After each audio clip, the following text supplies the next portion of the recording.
imensamente feliz com a presença de todos que vão fazer acontecer esse recital junto com a gente. E aquele aviso básico: desliguem os celulares. Quem esqueceu, lembra agora.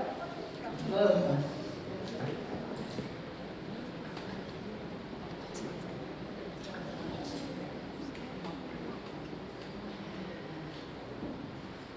A poesia, quando chega, não respeita nada, nem pai nem mãe. Quando ela chega de qualquer de seus abismos, desconhece o Estado e a sociedade civil, infringe o Código de Águas, relincha como puta nova em frente ao Palácio da Alvorada. E só depois reconsidera.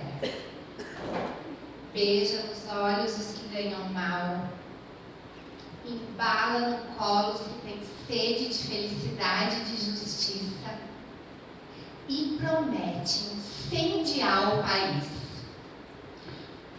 O nome desse poema, que declara o caráter da poesia, é Subversiva, e ele batiza o nosso grupo.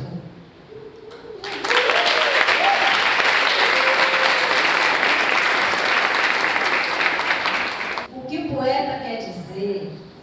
Gente, o que o poeta quer dizer no discurso não cabe. E se o diz, é para saber o que ainda não sabe. Uma fruta, uma flor, um odor que reúne, como dizer o sabor, seu clarão, seu perfume. Como, enfim, traduzir na lógica do ouvido o que na coisa é coisa e não tem sentido.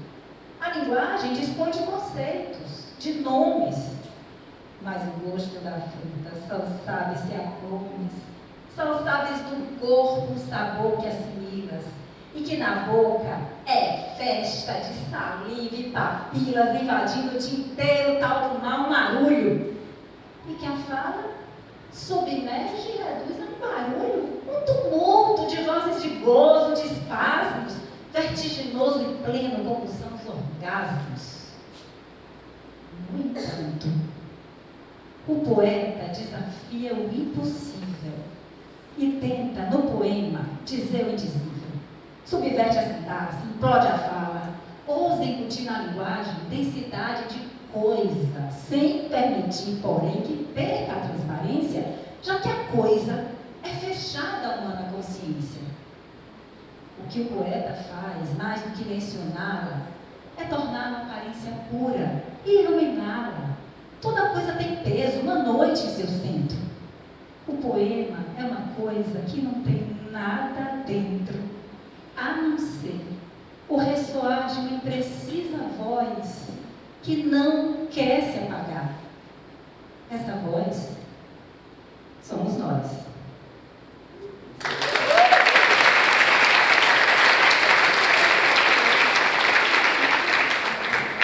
Meu poema é um tumulto. A fala que nele fala, outras vozes arrastam a galera. Estamos todos nós cheios de vozes que o mais das vezes mal cabe nossa voz. Se dizes pera, acende-se um clarão, um rastilho de tardes e açúcares. Ou se azul disseres, pode ser que se agite o Egeu em tuas glândulas. A água que ouviste no soneto de rio, os ínfimos rumores no capim, o sabor do hortelã, essa alegria, a boca fria da moça, o maruim da poça, a hemorragia da manhã. Tudo isso em ti se deposita e cala, até que de repente, um susto, um tumulto que o poema dispara, chama esses vozes à fala. Meu poema é um tumulto, um alarido. Basta apurar o ouvido.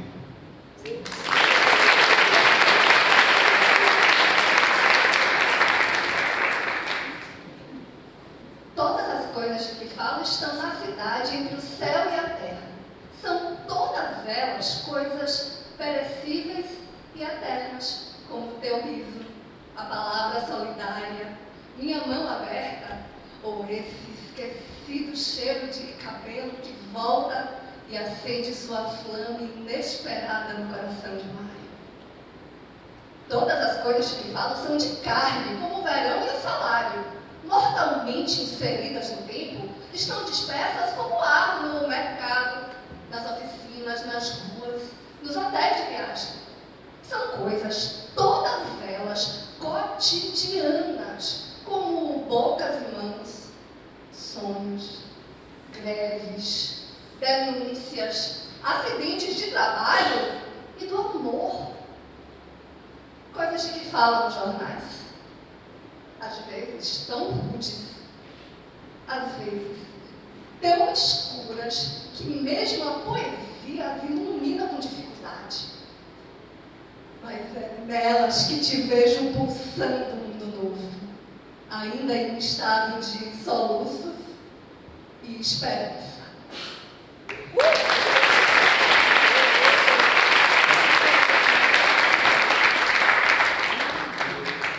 Gente, Goulart faz parte das pessoas que eu também faço parte, que amam as pessoas humanas e as não humanas. E eu vou trazer 2 poeminhas agora, que na primeira leitura eu achei engraçado, depois eu pensei que pode ser uma terrível profecia, mas eu prefiro que ele se mantenha engraçado. A menininha olhava aquele bicho miúdo que na mesa passeava e perguntou-lhe: "Que bicho é você, amiga?" E o bichinho com voz fina: "Que bicho é você, menina? Que não sabe que é formiga?" A abelha sugava a flor. Quando a menina assustou, ela voou irritada. "Não anda a boca dele, te dou uma ferroada." Mas a menina falou: "Você não é Dona Abelha, a criatura mais doce que a natureza criou? Engano seu, antes fosse. Doce é o mel, minha filha, que eu de tanto fazer mel, a paciência azedou."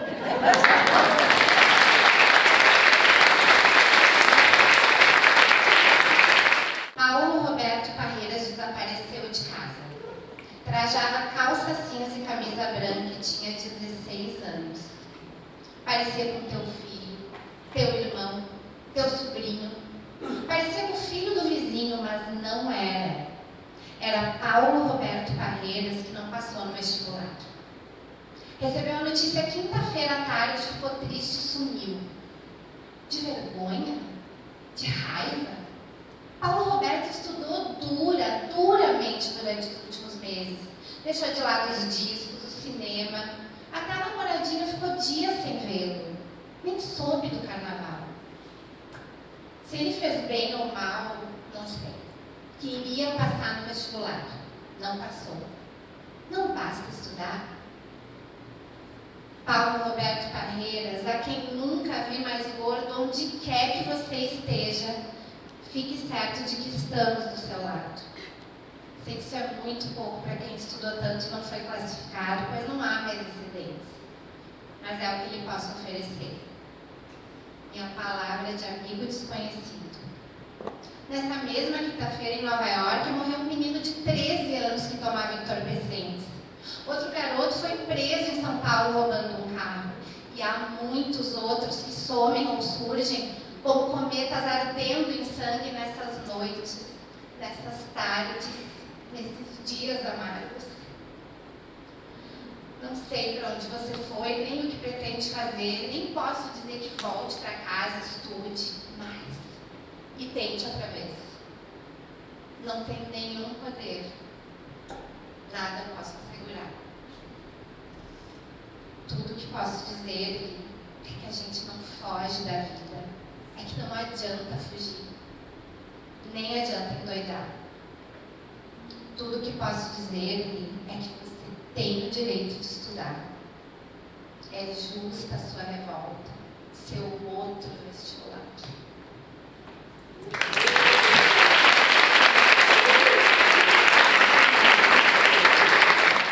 Esse poema fala de um lugar onde eu já estive. Sei até o CEP, o fundo do poço. Como mais gente já pode ter andado por lá, eu dedico esse poema. Água de poço, água tristonha, fazes lembrar quem te veja uma alma triste que não sonha e não deseja. Por que não fazes como as águas claras dos rios que a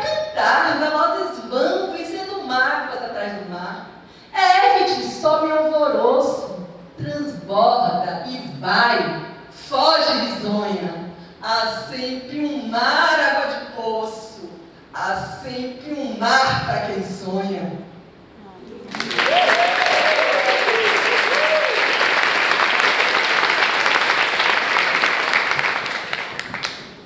O que eu mais gosto desse trabalho é que nós não somos atores e atrizes, né? Nós somos nós. E quando a gente escolhe um poema, a gente escolhe um poema que é a gente falando da gente, né? Então não tem nenhuma atriz, nenhum ator aqui. E aí eu me descobri velha, né? E aí eu pensei quanto tempo eu tinha de vida útil, né? Assim, do jeito que eu gosto, fazendo as coisas que eu gosto. E achei esse poema. Aí eu falei, é ele que eu vou falar. O que eu te disse, Vizusa? O meu sonho mais sonhado, o meu desejo mais profundo já vai ser realizado. Mandei fazer um navio para dar volta ao mundo. Partindo de São Luís, irei direitinho à França. França pura de Flaubert, França imensa de Balzac. Quero visitar a pátria que da outra vez será minha. Volto depois pela Mancha e entro no Mediterrâneo com destino à velha Roma. Desembarco. Nada vejo, vou direto para o cemitério onde ainda descansa Keats junto ao corpo de Shelley. Deixarei Roma esquecida entre as dobras do oceano. Para a terra dos helenos rumarei a todo, mas não pisarei na terra. Só quero passar sorrindo pelo estreito de Salamina e brincar de estar perdida entre as ilhas do Egito. Não recordarei Helena, nem Homero, nem Teseu. Talvez me lembre de Byron. Talvez me lembre do mestre que ensinava história antiga. Mas seguirei o caminho. Egito, lojas, ingleses. Quer desejo ver as pirâmides antes que elas desmoronem. Caso o Nilo esteja cheio, esperarei a vazante. Quero ver a grande Messi brotar do lodo das margens. Seguirei para o Oriente pelo canal de Suez. No Mar Vermelho, talvez, ainda reste algum vestígio daquele exército egípcio que vinha atrás dos hebreus. Onde estavas, Canaã? Não aportarei na Índia. Quero sempre duvidar que ainda existam serpentes que se equilibram na cauda ouvindo o som de um flautim. Quero duvidar de mim. Pelo estreito de Malaca, passarei devagarinho, olhos atentos, fitando. Mar da China, que mistério! Desembarcarei na China perguntando por Confúcio. Se porém nada disserem, voltarei triste para o meu barco. Seguirei para o norte, me afastarei do Japão, passarei pela Sibéria e, embora desejo vê-la, como desejo Vizusa, terei medo de aportar. Então, vagarei à toa. Pararei em qualquer porto, comprarei milhões de livros, principalmente os de autores que ninguém desejou ler. Carregarei para bordo pilhas de livros nos braços. Destino, Mar de Sargassos. É para lá que vão todos os barcos abandonados. Draga Velha vai para lá.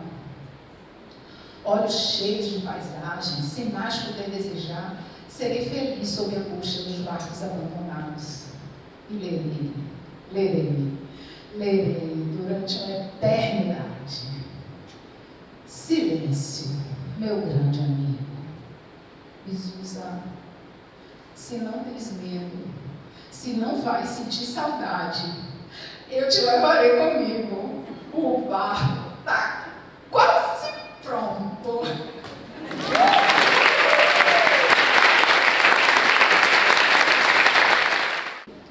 Vem mais um poeminha de pessoas não humanas.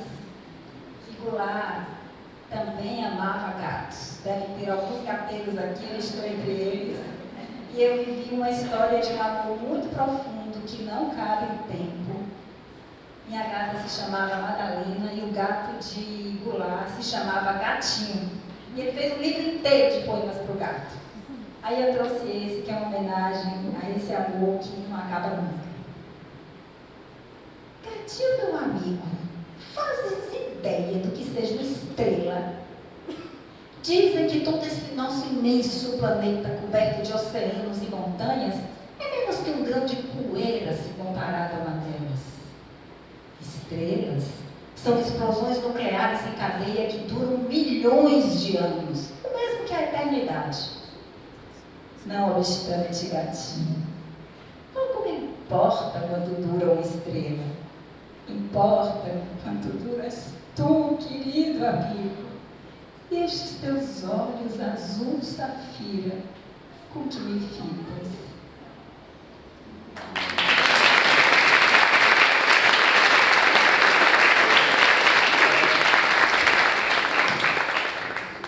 José Ribamar Ferreira é o nome de batismo do nosso Ferreira Goulart, e ele dizia que a arte e a poesia não revelam a realidade, elas inventam a realidade.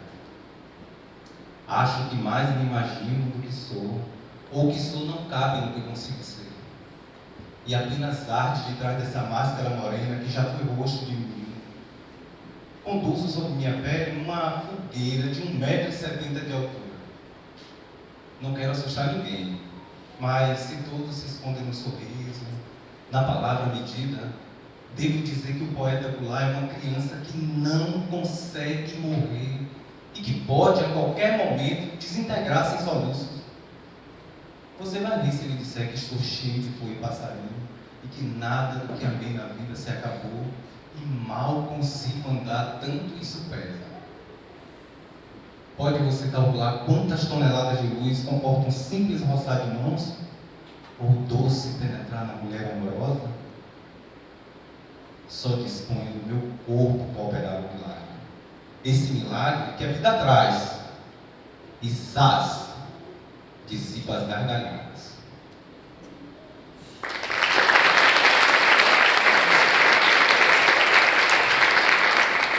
Toda mãe tem 2 grandes medos. O primeiro, indizível, é perder seu filho. E o segundo é você deixar o mundo prematuramente com seu filho desamparado. E é desse segundo lugar que, quando eu leio esse poema, me pega, imaginando isso. Se morro, o universo se apaga, como se apagam as coisas desse quarto e se apagam a lâmpada. Os sapatos da Ásia, as camisas e guerras na cadeira, o paletó dos Andes, bilhões de quatrilhões de seres e de sóis morrem comigo. Ou não, o sol voltará a marcar este mesmo ponto do assoalho onde esteve meu pé. Deste quarto, ouvirás o barulho dos ônibus na rua. Uma nova cidade surgirá de dentro desta, como a árvore da árvore. Só que ninguém poderá ler no esgarçar destas nuvens a mesma história que eu leio com o ouvido.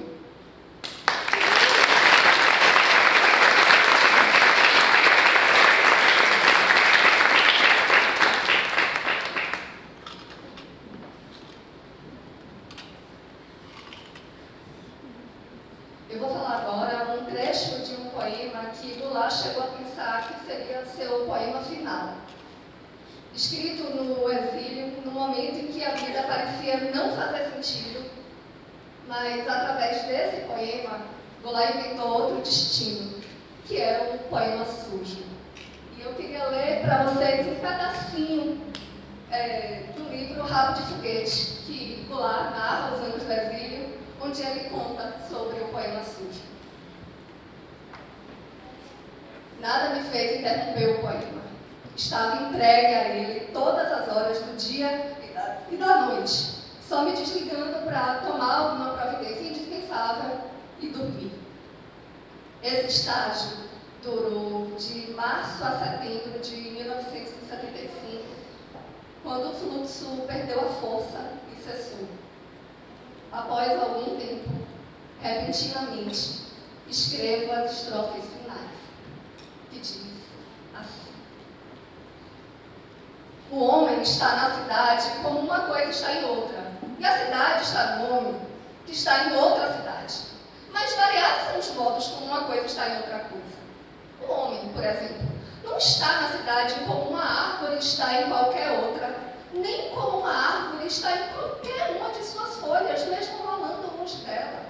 O homem não está na cidade como uma árvore está num livro quando um vento ali a folheia.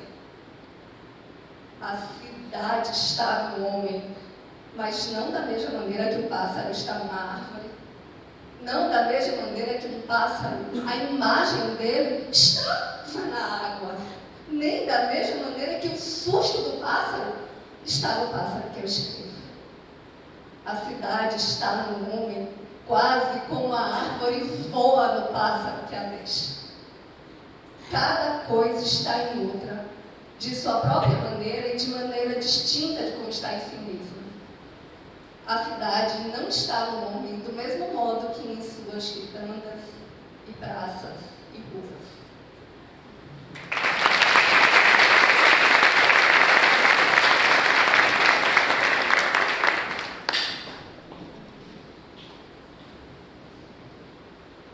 Eu nunca tinha lido um poema para minha mãe.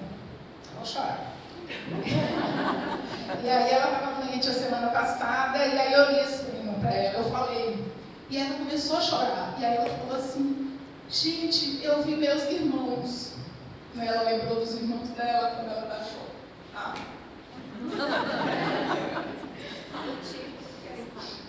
Praia do Caju. Escuta. O que passou, passou, e não há força capaz de mudar isso.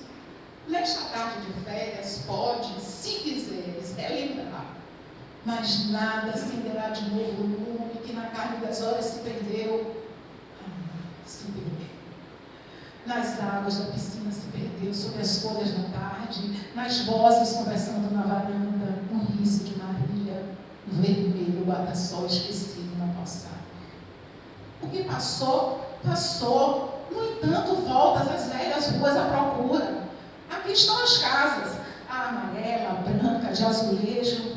E o sol que nelas bate é o mesmo sol que o universo não mudou nesses 20 anos.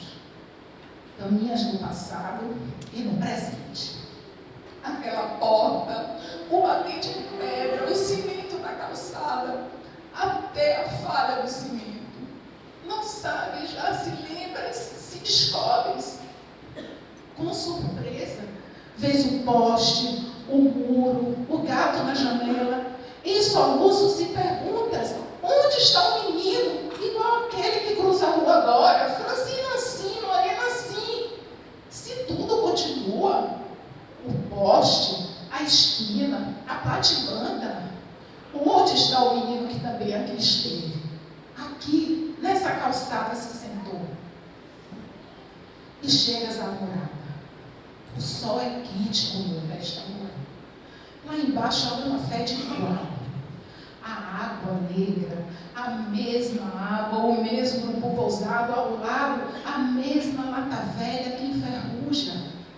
E entre dois braços d'água explode a coroa do amigo. E na intensa claridade, como sombra, surge um menino correndo na areia. É ele sim, gritas teu nome, Zeca! Zeca! Mas a distância é vasta, tão vasta que nenhuma voz alcança. O que passou, passou. Jamais acenderá de novo o nome do tempo que apagou.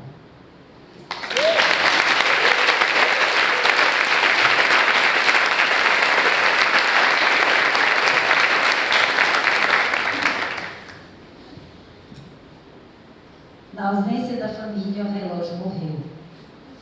Velho relógio amigo. Desde que vivo, ele viveu comigo. Meu coração batia ao compasso do seu. Morreu. Foi retirado da parede da varanda. Esse relógio faz vergonha a gente. Foi até bom parar de trabalhar. Jogaram-no sem pena no meu quarto e puseram outro relógio novo em seu lugar. Relógio amigo, velho companheiro, muito gostei de te encontrar aqui. Eu que passei meu viver inteiro sempre a te ouvir, a conversar contigo, não posso mais viver sem ti.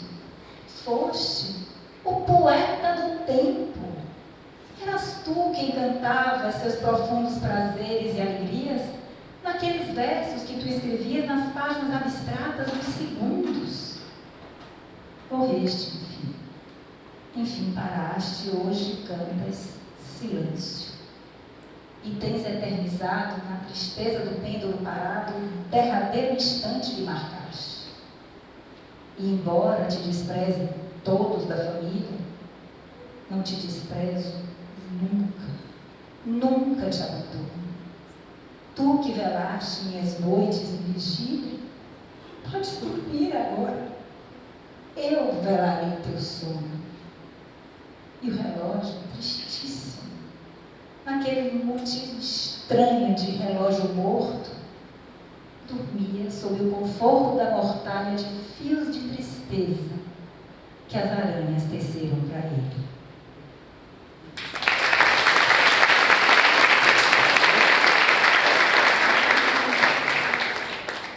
A parte mais durável de mim são os ossos, e a mais dura também. Como, por exemplo, esse osso da perna que apalpo sob a macia cobertura de carne e pele que o veste e inteiro me reveste dos pés à cabeça. Essa vestimenta fugaz e viva. Sim, esse osso, a mais dura parte de mim, dura mais do que tudo que ouço e penso, mais do que tudo que invento e minto. Esse osso dito perônio é sim a parte mais mineral e obscura de mim, já que a pele e a carne irrigam-nas o sonho e a loucura. Tem, creio eu, algo de transparente e dócil, tende a solver-se, a esvanecer-se para deixar no pó da terra o osso, o fóssil, futura peça de museu, o osso. Esse osso, a parte de mim mais dura e a que mais dura, é a que menos sou eu.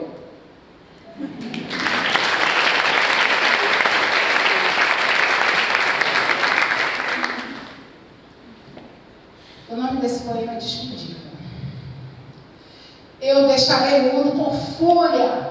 Não importa o que aparentemente aconteça, se docemente me retiro. De fato, neste momento estarão de mim se arrebentando raízes tão fundas quanto estes céus brasileiros. No alarido de gente e letania, olhos que amei, rostos amigos, tardes e verões vividos estarão gritando aos meus ouvidos para que eu fique, para que eu fique. Não chorei. Não há soluço maior do que despedir-se da vida.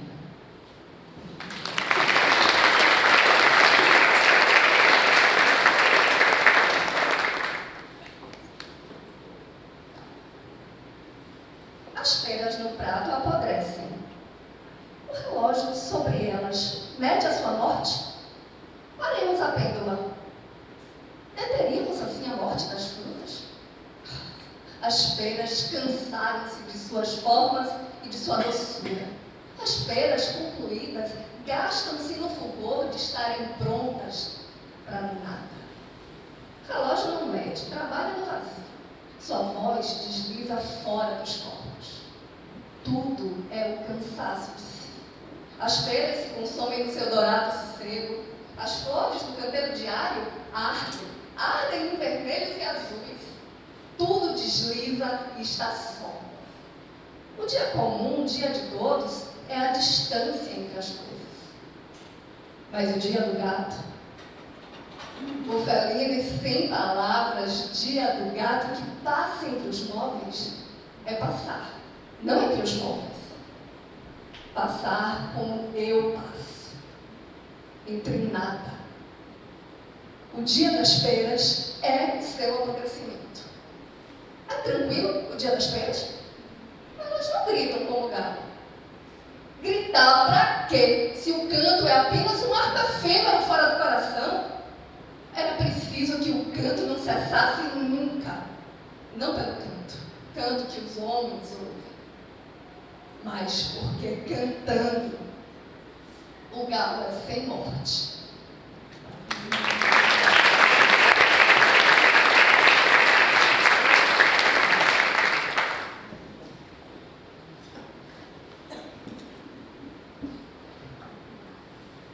Verão.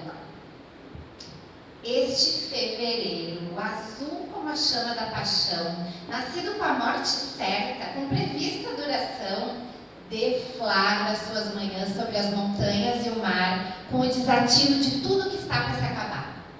A carne de fevereiro tem um sabor suicida de coisa que está vivendo, mas já perdida. Mas, como tudo que vive não desiste de viver, fevereiro não desiste. Vai morrer, não quer morrer. E a luta de resistência se trava em todo lugar, por cima dos edifícios, por sobre as águas do mar.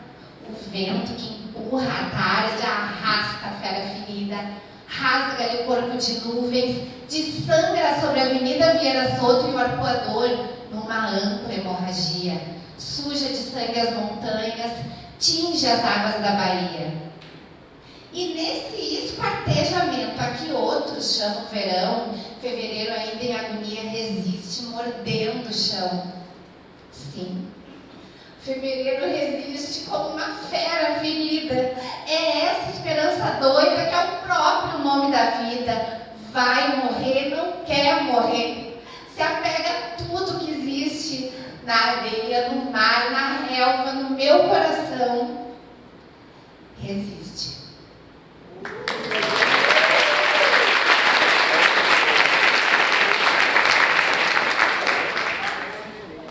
E essa emoção toda, sabe por quê? Porque o poema não voa de asa delta, não mora na barra, não frequenta o Maxude. Para falar a verdade, o poema não voa, anda a pé e acaba de ser expulso da fazenda Itupu pela polícia. Come mal, dorme mal, cheira suor, parece demais com o povo. É assaltante? É posseiro? É vagabundo? Frequentemente o detêm para averiguações. Às vezes o espancam, às vezes o matam, às vezes o resgatam da merda por um dia e o fazem sorrir diante das câmeras da TV de banho tomado. O poema se vende, se corrompe, confia no governo, desconfia, depois se zanga e quebra 300 ônibus nas ruas de Salvador.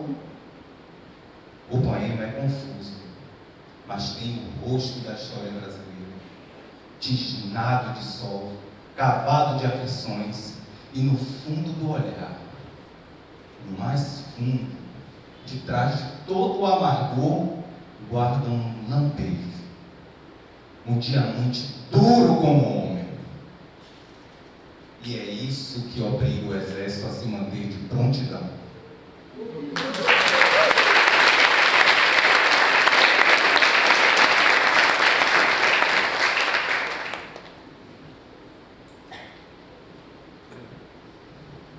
Quando escreveu esse poema, Goulart estava muito incomodado com poetas que se preocupam mais com o estilo, com a forma, com a estética, do que com aquilo que desviam.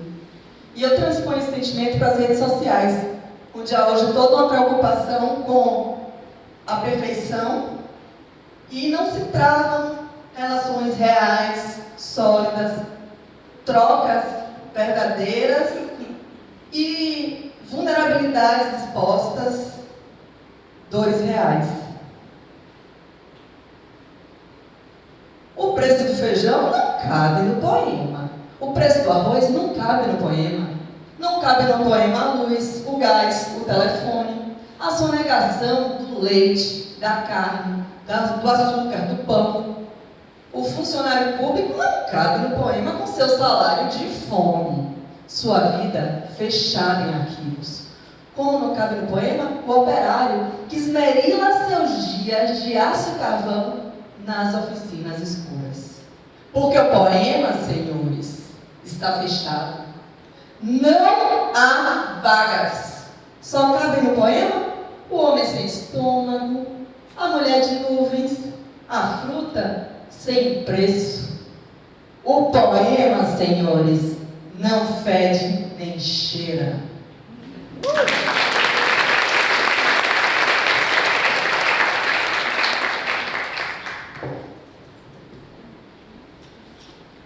Sou um homem comum, de carne, de memória, de osso e esquecimento. Ando a pé, de ônibus, de táxi, de avião, e a vida sopra dentro de mim, pânica como a chama de um maçarico, e pode subitamente cessar. Sou como você, feito de coisas lembradas e esquecidas, rostos e mãos, o guarda-sol vermelho ao meio-dia, pastos bons, defuntas alegrias, bocas, bafos, bacias, bandejas, bandeiras, bananeiras, tudo misturado. Essa lenha perfumada que se acende e me faz caminhar. Sou um homem comum, brasileiro, maior, casado, reformista, e não vejo na vida, amigo, nenhum motivo senão lutarmos juntos por um mundo melhor. Poeta fui, de rápido destino, mas a poesia é rara e não comove, nem move o pau de arara. Por isso, quero falar com você de homem para homem, apoiar-me em você, oferecer-lhe meu braço, que o tempo é pouco, o latifúndio está aí matando. Que o tempo é pouco, e aí estão a Amazon, a Tesla, a Vale do Rio Doce, a Samarco, as Betes, esse congresso, e sabe-se lá quantos outros braços do povo a nos sugar a vida e a bolsa. O homem comum, igual a você, cruza a avenida sob a pressão do imperialismo. A sombra do latifúndio mancha a paisagem, turva as águas do mar, e a infância me sobe a boca amarga, suja de lama e de fome. Mas somos muitos, milhões de homens comuns, e podemos fazer uma muralha com nossos corpos de sonho e margaridas.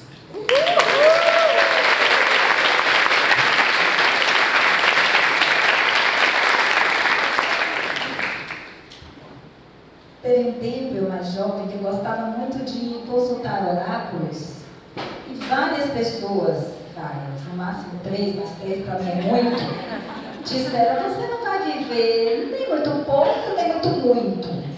Assim, em torno dos 63. Eu fiz 63 anos esse ano. Por via das dúvidas, eu me lembrei disso.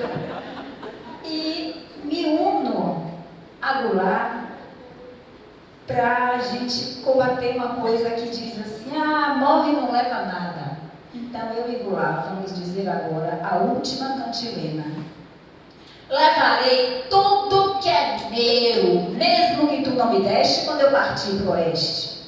Meus pés marcarão as pedras do longo caminho agreste. As pedras florescerão. Irei atrás do silêncio das idades que fugiram. Irei atrás do segredo dos sóis que se consumiram. Irei atrás do que é morto, dos olhos de minha irmã. Caminharei para o oeste. Talvez eu nasça amanhã.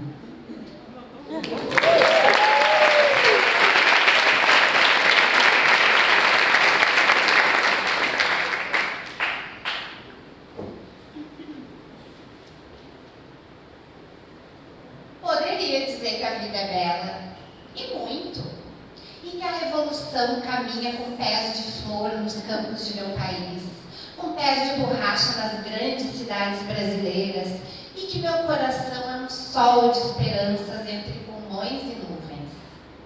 Poderia dizer que meu povo é uma festa só na voz de Clara Nunes, no rodar das cabrochas do Carnaval da Avenida. Mas não. O poeta mente. A vida nós a amassamos em sangue e samba, enquanto gira inteira a noite sobre a pátria desigual.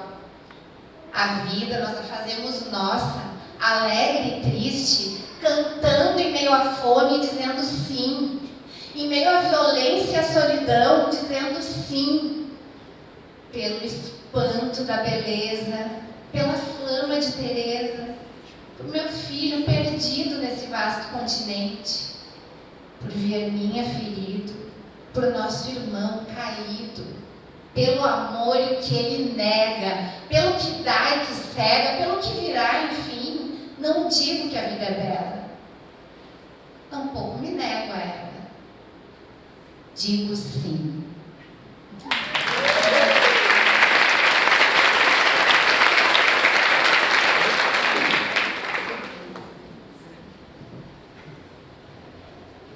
não se trata de poema, e sim do homem e sua vida.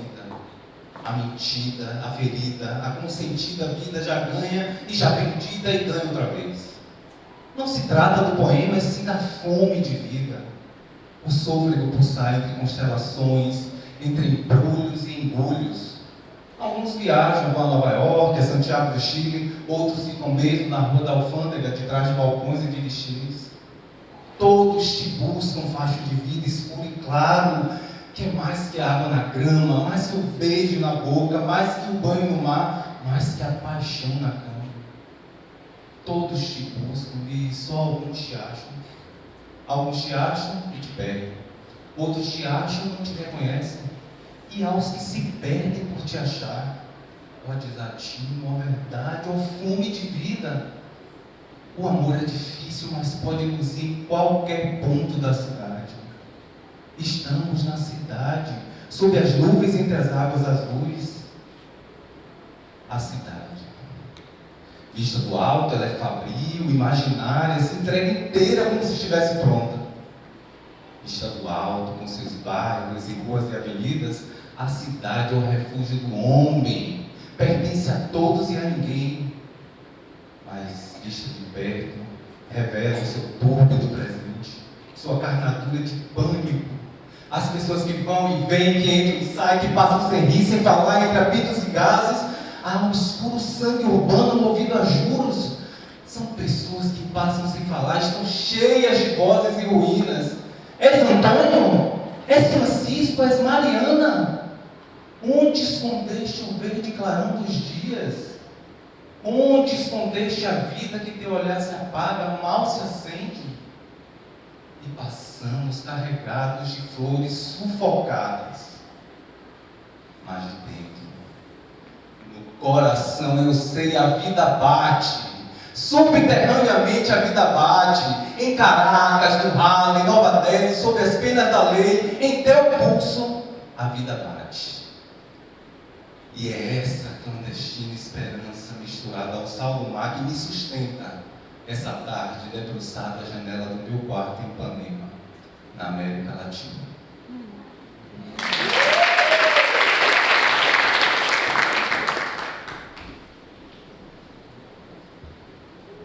Onde está a poesia?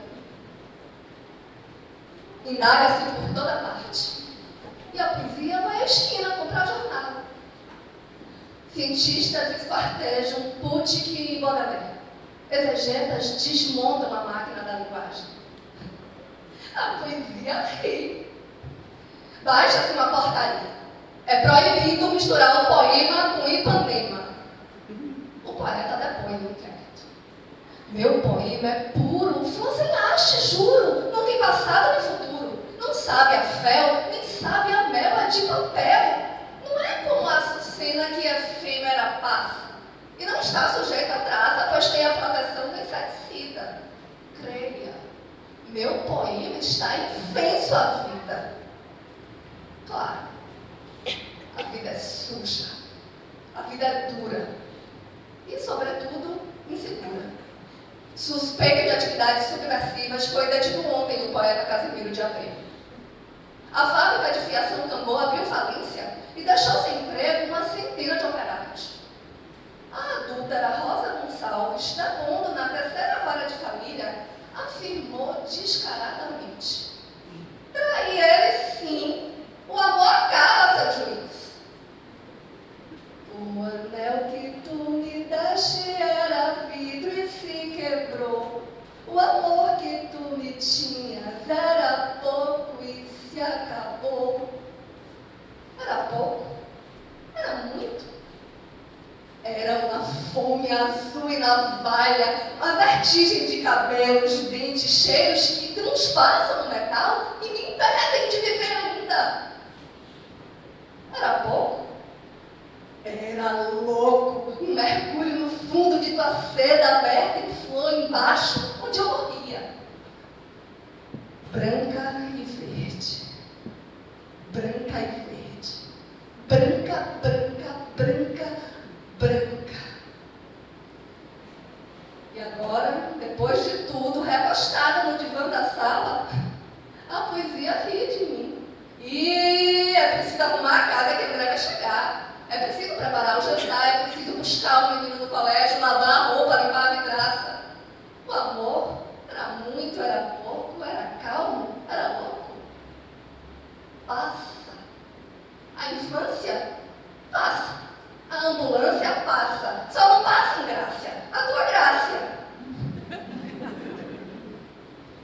pensar que nunca mais a terei, real e efêmera, na penumbra da tarde, como a primavera. E pensar que ela também vai se juntar ao esqueleto das noites estreladas e dos perfumes que dentro de mim gravitam feito pó. E um dia, claro, ao acender o cigarro, talvez se deflagre seu sorriso entre meus dedos. E som. Poesia. Deter a vida com palavras? Não. Libertá-la, fazê-la voz e fogo em nossa voz. Poesia, falar um dia, acendê-lo no pó, abri-lo como carne em cada sílaba, deflagrá-lo como bala em cada não, como arma em cada não. E súbito só me explode junto ao meu rosto o pássaro. Pássaro? Como chamá-lo? Pombo? Bomba? Pronto? Ele picava o chão a pouco, era um pombo. E súbito explode em asas, ulhos, brulhos, e foge. Como chamá-lo? Pombo? Não! Poesia, paixão, revolução.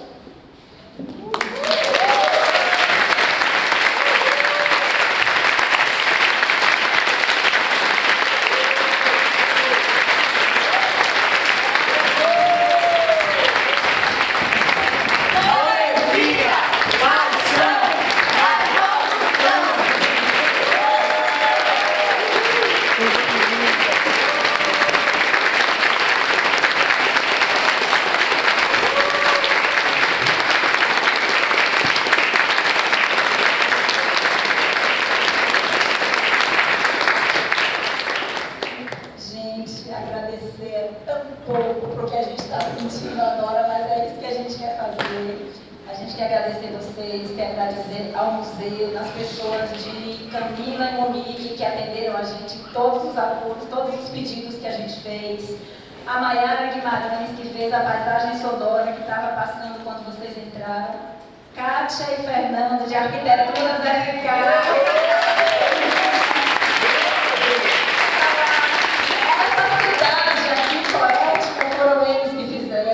Agradecer a Júlio Pop, que graças a ele a gente está com esse microfone aqui,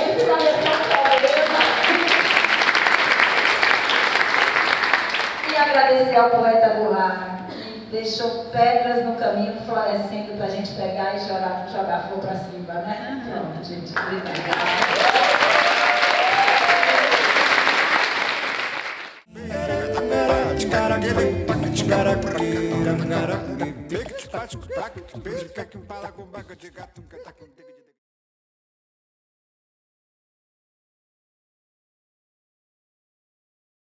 Esse recital de Ferreira Goulart, que a companhia organizou, eles chamaram a gente para fazer o poema, ou para fazer a instalação, né, da apresentação, e foi bastante desafiador para a gente. Era a primeira vez no museu, num espaço dessa magnitude, e havia regras, muitas regras, né?